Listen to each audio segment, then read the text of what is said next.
many happening all across the nation. People are speaking out against President Donald Trump's policies and the involvement of Elon Musk. A week passes and this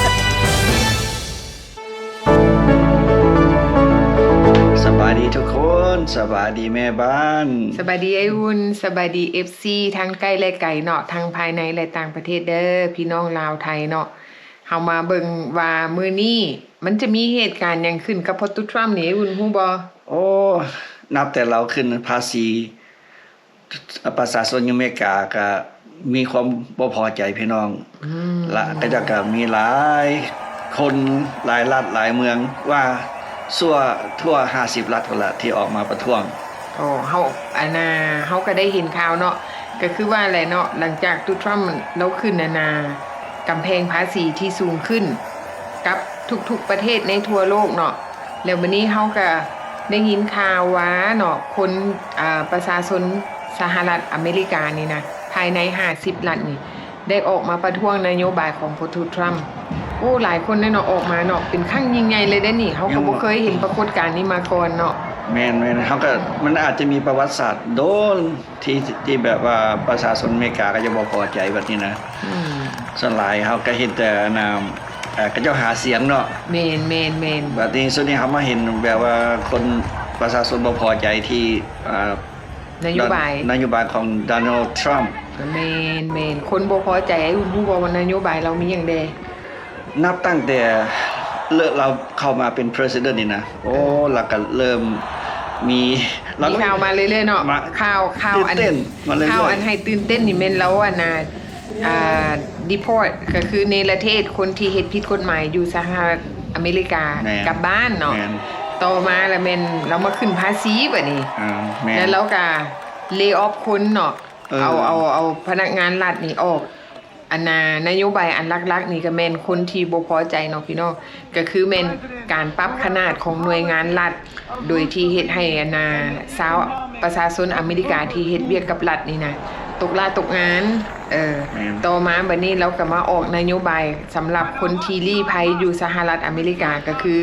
คนมาอยู่แบบผิดกฎหมายบ่ว่าจะถือกฎหมายหรือผิดกฎหมายแล้วก็มีการตรวจสอบถ้าหากว่าผู้ใดเฮ็ดผิดเราก็ส่งกลับแล้วบัดนี้ต่อมาอีกเราก็ใช้มาตรการอันนักๆนี่แม่นหุ่นแฮงนี่แม่นมาตรการการขึ้นกำแพงภาษีที่แบบว่ามีผลกระทบไปทั่วโลกแล้วขึ้นเบิดทุกประเทศทั่วโลกก็คือเฮาได้ยินข่าวประเทศลาวก็ยังบ่รอดเนาะพี่น้องเนาะย้อนจังซั่นบัดนี้มันเป็นแฮงกระแทกที่แบบว่าประชาชนนี่อยู่อเมริกานี่เขาเจ้ารับบ่ได้แบบว่ามันมีการเปลี่ยนแปลงขึ้นแบบไววาเนาะพี่น้องและคนอยู่สหรัฐอเมริกานี่เขาเจ้าบ่พอใจเพราะว่ามันมีผลกระทบต่อเขาเจ้าย้อนว่าผลกระทบก็คือประชาชนนี่ต้องได้แบกรับราคาสินค้าอยู่ท้องตลาดที่สูงขึ้นแบกรับความกดดันที่แบบว่าหลายๆอย่างเกี่ยวกับชีวิตการเป็นอยู่การวางงานคนตกการเขาเจ้าก็เลยมีแนวคิดแบบว่าอยากออกมาเรียกร้องประชาธิปไตยแบบว่าอยากให้มันกลับคืนมาคือเก่าบางคนก็แบบว่าเบิ่งนโยบายตุทรัมป์ไปก่อนบางคนก็ว่าโอ้สิ่งที่เราเฮ็ดมันถูกแล้วบางอย่างมันก็ถูกบางอย่างมันก็บ่ถูกบางอย่างมันก็อาจจะ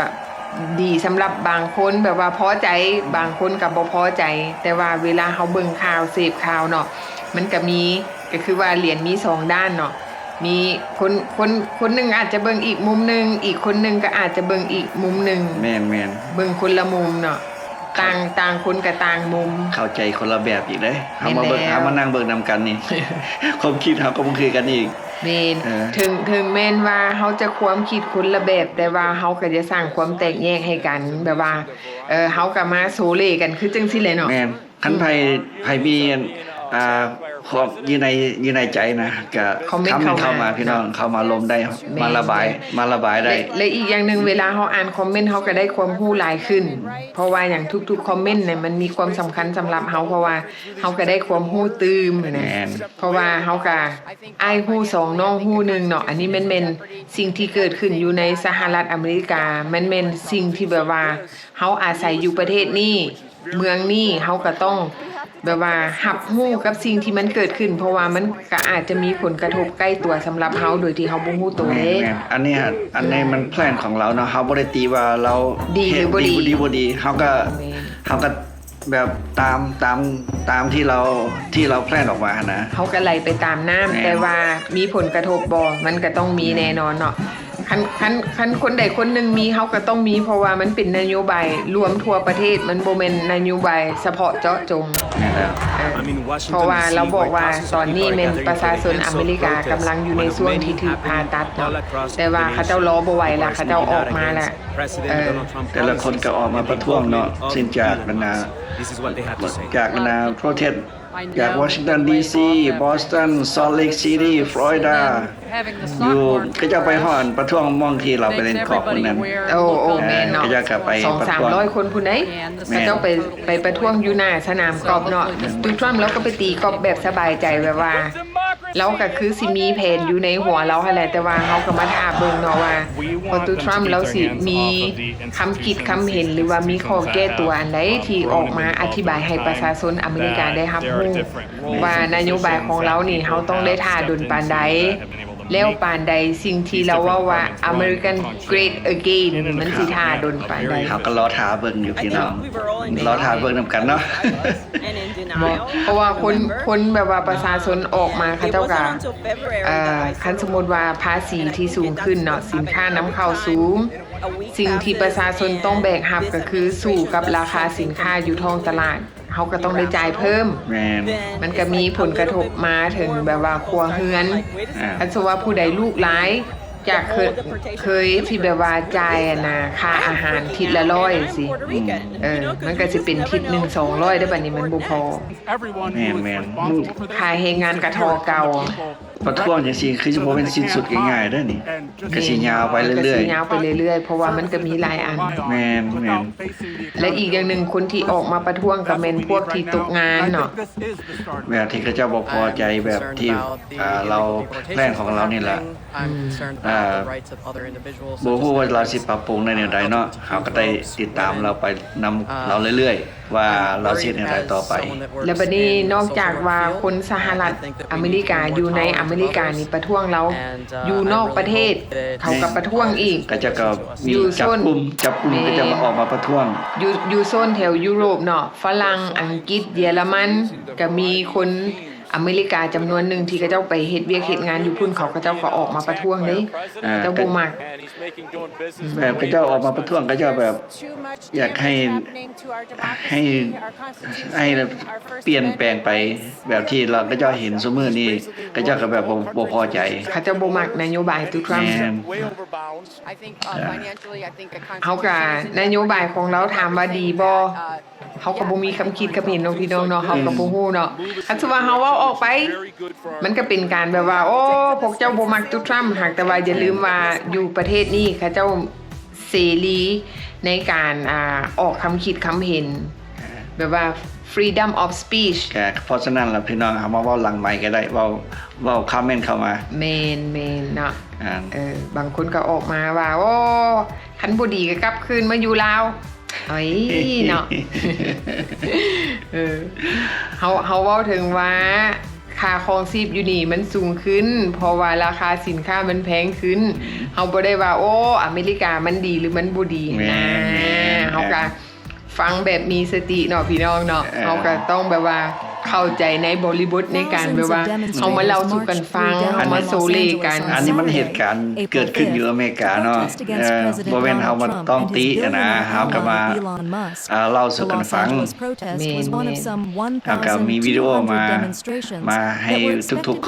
คนเบิ่งเนาะมันยังเกิดแท้เลยพี่น้องสิ่งที่มันเกิดขึ้นอยู่อเมริกาประท้วงเดี๋ยวนี้นะก็ประท้วงประธานาธิบดีของโดนัลด์ทรัมป์ เขามาเบิ่งเหตุการณ์ว่าอยู่ในสหรัฐแต่ละมื้อแต่ละวันนี่ตื่นขึ้นมาแล้วข่าวใหม่มาเรื่อยๆเนาะนำกับบ่ทันเนาะพอตุทรัมป์เราเฮ็ดให้ทุกคนนี่แบบว่าตื่นโต ตื่นแท้ แม่นเฮ็ดให้ทุกคนตื่นโตแบบใดตื่นโตในการแบบว่าเฮารับรู้ว่าสมัยก่อนเนาะเฮาคนที่เฮาอยู่อเมริกาเฮาบ่ได้สนใจเรื่องการเมืองหลายปานใดมายุคพอตูทรัมป์นี่เรามาแฮงเฮ็ดให้หลายๆคนที่อาศัยอยู่สหรัฐนี่มีความตื่นตัวแบบว่าโอ้อยากรู้เรื่องระเบียบกฎหมายนโยบายของประธานาธิบดีคนใหม่นี่เป็นแบบใดเฮ็ดหยังแด้นะเพราะว่าตูทรัมป์นี่เราเฮ็ดขึ้นมานี่แล้วมันมีผลกระทบไปทั่วโลกมันก็เลยเฮ็ดให้ทุกคนมีความตื่นตัวหลายขึ้นและเฮาเฮ็ดให้เฮาฮู้เรื่องกฎหมายอยู่สหรัฐหลายขึ้นก็คือกฎหมายในการimmigration จังซี่เฮ็ดให้เฮาฮู้หลายขึ้นการต่อบัตรเขียวคนถือบัตรเขียวคนถือวีซ่าคนมีพาสปอร์ตเฮ็ดให้เฮาฮู้หลายขึ้นแม่นแท้แม่นแท้ แล้วก็จากที่เฮาบ่ฮู้เรื่องว่ากำแพงภาษีมันเป็นหยังภาษีส่งเข้าภาษีนำเข้าส่งออกเป็นแบบใดบางคนก็บ่ได้เรียนรู้แล้วก็ผลกระทบว่าการขึ้นภาษีมีผลกระทบหยังต่อสหรัฐเฮ็ดให้ราคาแพงขึ้นเฮาก็ได้เรียนรู้แล้วก็ได้เรียนรู้ว่าเงินเฟ้อเป็นหยังเฮาก็ได้มาเรียนรู้บางคนอาจจะรู้ไปแล้วแต่สำหรับของเฮาก็เรียนไปเรื่อยๆบางคนเว้าว่าโอ๊ยเขาฮู้เบิดแล้วแหละอันเงินเฟ้อมันเป็นหยังแม่นฮู้แต่เฉพาะแต่คนฮู้แต่ว่าคือรุ่นพ่อตู้แม่ตู้รุ่นแบบว่าอาป้าลุงบางคนเขาเจ้าก็บ่ฮู้ก็มีคำว่าเงินเฟ้อมันแม่นอีหยังแม่นบางคนก็อันเว้าคอมเมนต์เข้ามาขอบใจได้ที่แบบว่าเฮาภาษาที่เพิ่นเข้าใจง่ายนะเฮาบ่ได้เว้าศัพท์ทางการแม่นเฮานี่เฮาก็พยายามแปลว่าภาษาแบบบ้านแม่นเฮาเข้าใจง่ายภาษาบ้านๆเข้าใจง่ายเงินเฟ้อแม่นหยังบ่ได้ยากเนาะเงินเฟ้อก็แม่นเงินที่มีอยู่นี่ซื้อสินค้าได้น้อยลงเขาห้องเงินเฟ้อมีเงินทอเก่าค่าเงินทอเก่าแต่ว่าซื้อเครื่องได้น้อยลงนั่นน่ะห้องว่าเงินเฟ้อเข้าใจง่ายๆเนาะอันนี้แม่นเฮาก็เว้าเพื่อคนที่เขาเจ้ายังบ่ทันเข้าใจแต่ว่าผู้ใดเข้าใจแล้วก็บ่เป็นหยังเนาะบางคนจะเข้าใจผิดโอ้ยเว้าจังซี่ก็เว้าบ่เป็นก็เว้าซั่นนะเฮาก็เว้าเท่าที่เฮาฮู้นั่นแหละเนาะเฮาก็พยายามปรับปรุงให้ดีขึ้นเรื่อยๆแต่ว่าก็ขอบใจทุกๆคอมเมนต์ที่ว่าหลายๆคนคอมเมนต์เข้ามาเนาะทุกๆคอมเมนต์ก็คือการเรียนรู้นํกันไปตามแต่ละมื้อนั่นแหละอ้ายฮู้2น้องฮู้1เฮาก็บ่ได้ฮู้เบิดเฮาฮู้หยังมาเฮาก็เล่าเท่าที่เฮาฮู้เฮาก็เรียนรู้ไปนํกันเฮาก็ได้ความรู้หลายได้จาก FC ที่เขาเจ้าบอกแนะนำเฮามาเฮ็ดจังซั่นจังซี่นะแม่นก็ขอบใจเด้อแม่นแล้วเฮาก็ติดตามข่าวไปนํกันเนาะพี่น้องเนาะเพราะว่านโยบายของปตูทรัมป์มันเว้าเรื่องปากเรื่องท้องของเฮาเองนี่แหละเพราะว่าเฮาอยู่ประเทศเพิ่นเด้เฮาก็ต้องได้เรียนรู้เนาะว่าข่าวสารบ้านเมืองมันไปฮอดไสมันเป็นหยังแดมันมีหยังเกิดขึ้นแดเพื่อเฮาสิได้รู้ทันกับเหตุการณ์ที่มันเกิดขึ้นเฮาสิได้ป้องกันแล้วก็แก้ไขแล้วก็เตรียมตัวเนาะคือสมมุติว่าคือยุคที่ว่าสินค้าในท้องตลาดมันแพงขึ้นเฮาควรปรับตัวแนวใดให้มันเข้ากับสภาพแล้วเฮาสิมาวางแผนกระเป๋าเฮาแนวใดกระเป๋าเงินเฮาบ่ให้มันเปจังได๋กระเป๋าเงินขาดพี่น้องโดยซื้ออันใดก็ว่าโอ้จับอันนี้โอ้จะเป็นซื้อแบบบ่ระมัดระวังจากที่เฮาเคยใช้ชีวิตแบบใช้จ่ายแบบสบายเคยไปกินข้าวอยู่ร้านอาหารเคยไปซื้อเสื้อผ้าแบบว่าเฮาบ่ได้สนใจราคาแบบบางคนมักแล้วก็ซื้อบัดนี้เฮาต้องได้กลับมาเบิ่งตัวเฮาเองคืนว่าหลังจากทุกสิ่งทุกอย่างที่มันแพงขึ้นสิ่งใดที่เฮาควรตัดออกสินค้าอันใดที่มันบ่จำเป็นเฮาควรตัดออกสิ่งใดที่เฮาบ่ควรไปสิ่งใดที่เฮาบ่ควรเฮ็ดอันนี้แม่นการประหยัดไปในตัวแม่นบ่ได้ออกไปกินข้าวนอกจอย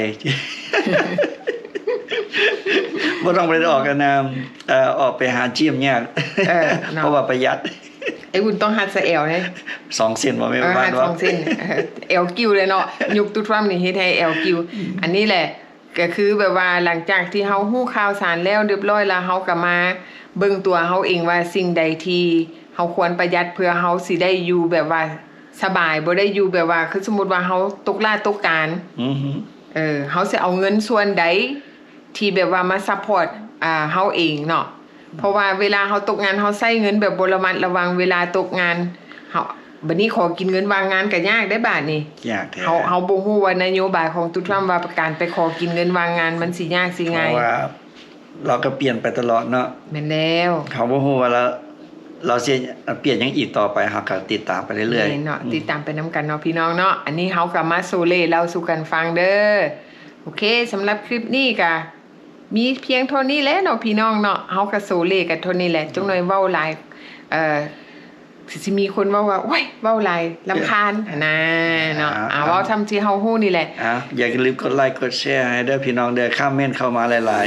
ๆเพื่อเป็นกำลังใจสองคนเฮา เมนมีข่าวใหม่ๆเขาจะมาอัปเดตเนาะเขามาโซลีเรื่องพอทุกความน้ำกันเด้อโอเคสำหรับคลิปนี้ก็พอเพียงแต่เท่านี้เนาะพี่น้องเนาะพบกันใหม่คลิปหน้าบ๊ายบาย บ๊ายบาย